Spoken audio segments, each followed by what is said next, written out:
ভাবুন তো, আপনি আপনার শরীরের ভিতর দেখতে পাচ্ছেন ভাঙা অংশ, সবকিছু এক মুহূর্তে চোখের সামনে। কিন্তু এই অসম্ভবকে সম্ভব করেছিলেন একজন বিজ্ঞানী, তার নাম উইলিয়াম রনজেন।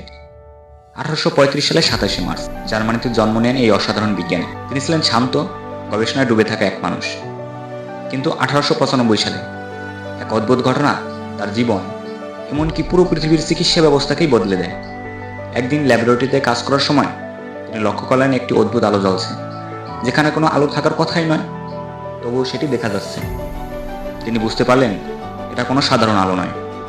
অনেক গবেষণার পর তিনি আবিষ্কার করলেন এক নতুন ধরনের রশ্মি, যাকে তিনি নাম দেন এক্স রে, কারণ এর প্রকৃতি তখনও ছিল অজানা।